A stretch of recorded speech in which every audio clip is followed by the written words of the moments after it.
जय हिंद।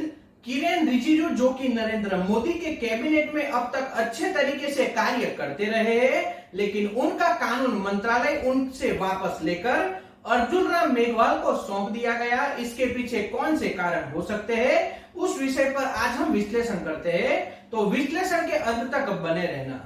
किरेन रिजिजू जिन्होंने सबसे पहली बार वर्ष 2004 में अरुणाचल प्रदेश के लोकसभा का चुनाव लड़ा और जीत गए, फिर वर्ष 2009 में कांग्रेस के प्रत्याशी से मात्र 1300 के करीब वोटों से वह हार गए, फिर तीसरी बार 2014 में चुनाव लड़े जब भारतीय जनता पार्टी और नरेंद्र मोदी का चयन लोगों के लिए तय हो चुका था, यानी नरेंद्र मोदी लोगों का चेहरा थे और उसी के बदौलत तकरीबन 43,000 से ज्यादा मतों के अंतर से किरेन रिजिजू अपना चुनाव जीत गए। और इस चुनाव जीतने से भी खासकर वह 43,000 मतों से अपना चुनाव जीते थे, उसे देखते हुए प्रधानमंत्री नरेंद्र मोदी के कैबिनेट में उनको केंद्रीय गृह राज्य मंत्री बनाया गया और इस पद पर उन्होंने 5 साल पूरे किए, यानी कि 2014 से 19 तक वह इस पद पर बने रहे।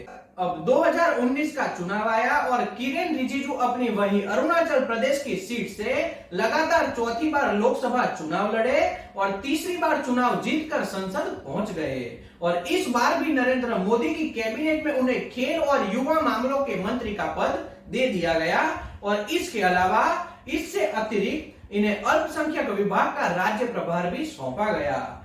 और इसके बाद फिर वर्ष 2021 में जब रविशंकर प्रसाद को केंद्रीय कैबिनेट से हटाया गया, जो कि वर्ष 2019 से 2021 तक कानून मंत्री थे, तो उनकी जगह खाली हो गई।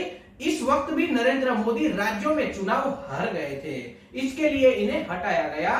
इस जगह को भरने के लिए किरेन रिजिजू को वर्ष 2021 में कानून मंत्री का पद सौंप दिया गया और इस तरह से किरेन रिजिजू देश के 34वें कानून मंत्री बने। अब बात करते हैं किरेन रिजिजू से क्यों कानून मंत्रालय छीन लिया गया और इसे अर्जुन राम मेघवाल को ही क्यों सौंपा गया। वैसे तो हम इस बात पर सही हो सकते हैं या नहीं भी हो सकते, आप अपनी राय कमेंट में हमें जरूर बताइए। सबसे पहली बात, केंद्र सरकार और न्यायपालिका के बीच जो टकराव देखने को मिलता है उसे आप मान सकते हो, क्योंकि किरेन रिजिजू के पास जब से कानून मंत्रालय आया तब से वह कॉलेजियम व्यवस्था के ऊपर प्रश्न खड़े कर रहे हैं और केंद्र सरकार को भी इसका हिस्सा बनाने के लिए वह सुप्रीम कोर्ट के ऊपर दबाव डालते रहते थे और इससे भी ज्यादा वह मीडिया के सामने न्यायपालिका और न्यायाधीशों के विषय में प्रश्न खड़े करते रहते थे।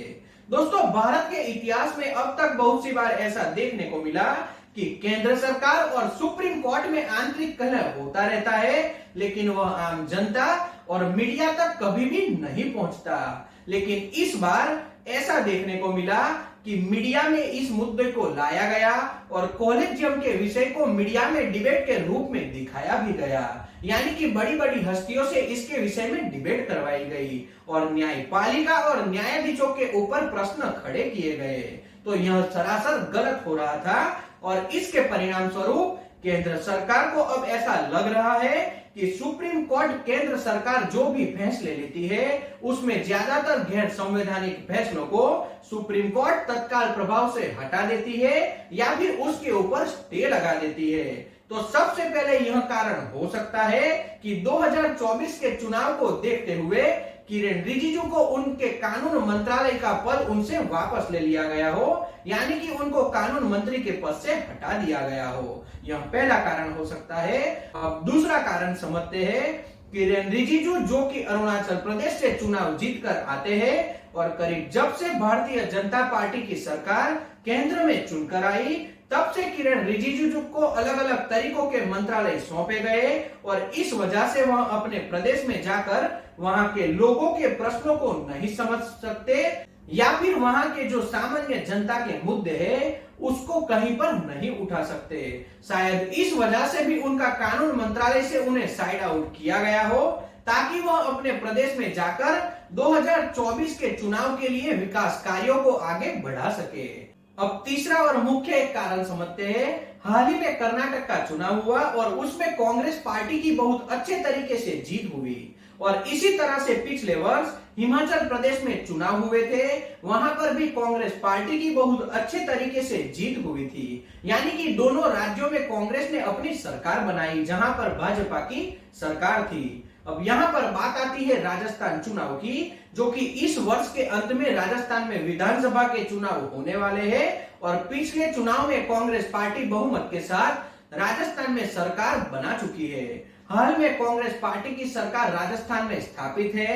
अब अर्जुन राम मेघवाल, जो कि राजस्थान के बीकानेर से लोकसभा के सांसद है और राजस्थान के एक कद्दावर नेता भी है, तो शायद ऐसा भी हो सकता है कि किरण रिजिजू से कानून मंत्रालय लेकर अर्जुन राम मेघवाल को कानून मंत्रालय राजस्थान के चुनाव को देखते हुए भी सौंपा गया हो। यानी कि इसके पीछे कोई राजनीति भी हो सकती है, ताकि भारतीय जनता पार्टी राजस्थान में अपनी पार्टी का वोट प्रतिशत भी बढ़ा सके।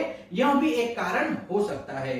तो मुख्य तौर पर इन तीन बातों को सुनने और समझने में हमें लग रहा है कि किरण रिजिजू को इसमें से ही किसी बात को ध्यान में रखकर कानून मंत्रालय से तत्काल प्रभाव से हटा दिया गया और अब उन्हें भू विज्ञान मंत्रालय की जिम्मेदारी सौंप दी गई। तो कौन सी बात को ध्यान में रख किरण रिजिजू को कानून मंत्रालय के पद से हटाया होगा, यह भी हमें कमेंट में जरूर बताइए। तो आज के वीडियो में इतना ही। यदि आपको यह वीडियो पसंद आया हो तो वीडियो को लाइक और शेयर कीजिए और चैनल को सब्सक्राइब कर लीजिए, ताकि हमें इसी तरह के दूसरे वीडियो बनाने के लिए मोटिवेशन मिल सके। जय हिंद।